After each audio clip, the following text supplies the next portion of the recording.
El miedo llega a los mercados tras el anuncio de la Reserva Federal de Estados Unidos de una posible subida de tipos de interés por encima de lo previsto. Las criptomonedas, evidentemente, también se ven afectadas y los fondos de inversión reducen su exposición a Bitcoin. ¡Comenzamos!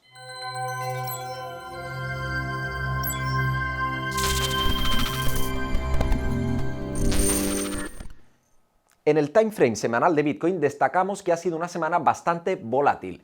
En la semana del 28 de marzo al 3 de abril veíamos una vela doji con una connotación bajista, similar a una vela de hombre colgado. La semana del 4 al 10 de abril veíamos una vela envolvente de cuerpo completo bajista, que daba una señal bastante negativa y que continuó la semana del 11 al 17 de abril y se detenía en la parte del soporte de los 38.400, 39.200 dólares. Si nos fijamos en la mecha de la vela de esta semana, observamos que el precio continuó a la baja y tocó los 38.400 dólares aproximadamente.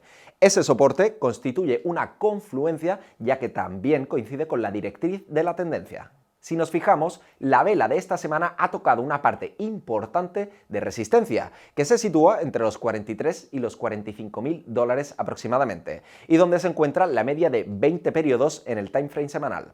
Debemos destacar que esta semana está dibujando una vela de indecisión, pero con connotaciones de vela martillo invertido, aunque el spike de abajo es muy largo. Si vemos velas cerrando por debajo de la zona de soporte tan importante, el precio podría ir a testear la zona de la media de 200 periodos. En el time frame diario vemos que ayer se dio un movimiento bastante importante. El precio ha ido a buscar la parte baja de la directriz de la tendencia, una tendencia que marca estos mínimos ascendentes. Veíamos que el 11 de abril tocó la directriz de la tendencia, en un momento en el que los mercados tradicionales también caían. Hasta el 17 de abril veíamos un microrango entre los 41 y los 39.500 dólares, y justamente en la apertura de esta semana, el 18 de abril, el precio rechazó la parte baja de la directriz de la tendencia y se daba un impulso al alza, con una vela de cuerpo grande, lo que indica un gran interés de los compradores en esa zona. El 19 de abril continuaba el movimiento al alza hacia una zona importante de resistencia, entre los 41.000 y los 42.000 dólares aproximadamente. Veíamos cómo intentaba seguir al alza, pero el 20 de abril rechazaba esa zona mostrando un interés vendedor.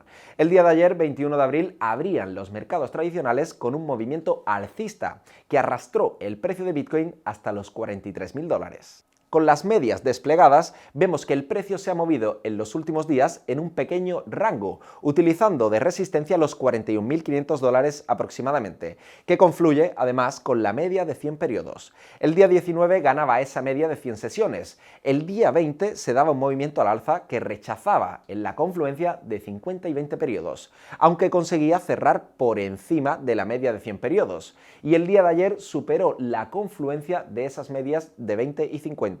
Llegando hasta los 43.000 dólares, pero el precio hizo un gran pullback sin llegar a consolidar la ruptura y cerraba por debajo de las medias de 20, 50 y 100 periodos, a la par que los activos de riesgo en los mercados tradicionales, como consecuencia de las noticias en el ámbito macroeconómico.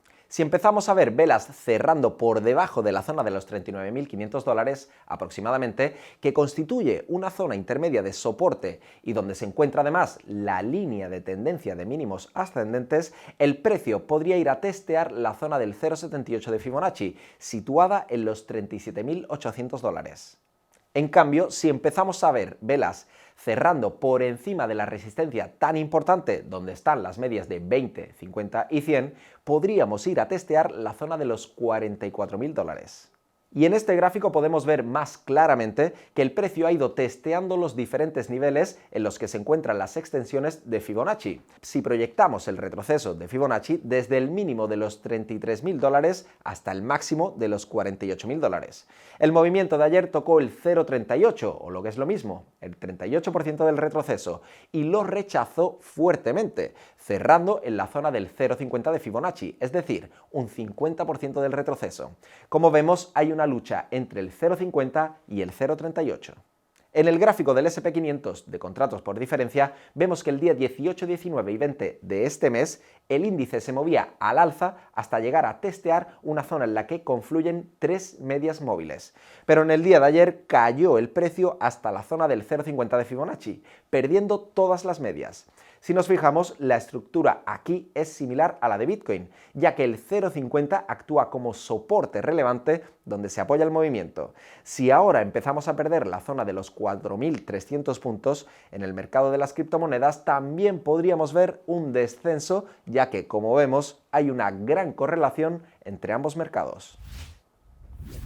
Según el índice Fear and Greed, comprobamos que en este momento nos encontramos en un momento de miedo en los mercados, debido a la situación total de incertidumbre en la que nos encontramos, marcada por la guerra en Ucrania y la creciente inflación.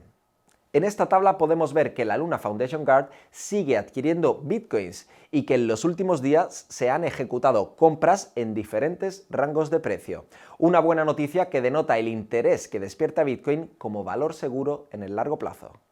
Por otra parte, si nos fijamos en el número de bitcoins en las reservas de los exchanges, comprobamos que sigue disminuyendo, lo que nos podría indicar que los poseedores de esta criptomoneda no tienen intención de vender sus activos. Actualmente hay unos 2,45 millones de bitcoins en las reservas de los exchanges. Pero no todos son buenas noticias. Los datos reflejan que los fondos de inversión en el mes de abril han reducido su exposición a Bitcoin en un 12%.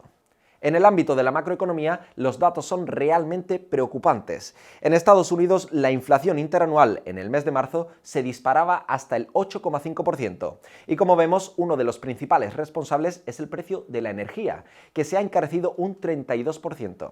Pero el dato más relevante es el del petróleo, que se ha encarecido un 70%. Y la gasolina, consecuentemente, se ha encarecido un 48%. Y en Europa los datos no son precisamente tranquilizadores. El índice de precios al consumo se sitúa en el 7,4% y entre los bienes más encarecidos se encuentra el de la vivienda, que ha subido un 9,4% en la eurozona. El presidente de la Reserva Federal de Estados Unidos, Jerome Powell, se pronunció ayer sobre los tipos de interés y habría la posibilidad de subirlos en el mes de mayo, además de subirlos el doble de lo previsto, es decir, situarlos en el 0,50%. A esto hay que sumarle el inicio de la reducción del balance de la Fed en 95.000 millones al mes, lo que tendrá igualmente un impacto en el crecimiento de la economía. En Europa, además, la intención de subir los tipos de interés parece que se pospondrá. Luis de Guindos, vicepresidente del Banco Central Europeo, asegura que el cese de la compra de activos podría ser en julio y que la subida de tipos de interés dependerá de los datos. Además, podría suceder incluso en septiembre o más tarde. Dependerá, en definitiva, de la evolución de la economía. Y un apunte sobre la regulación del mercado de criptomonedas. El Fondo Monetario Internacional, en concreto su directora general, comenta que el ecosistema de las cripto debe regularse para garantizar la estabilidad de la política monetaria.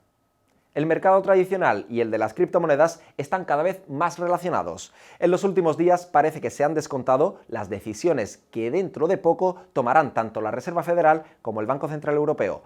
Hasta entonces, la volatilidad y la incertidumbre protagonizan la macroeconomía y también, cómo no, el mercado de las criptomonedas.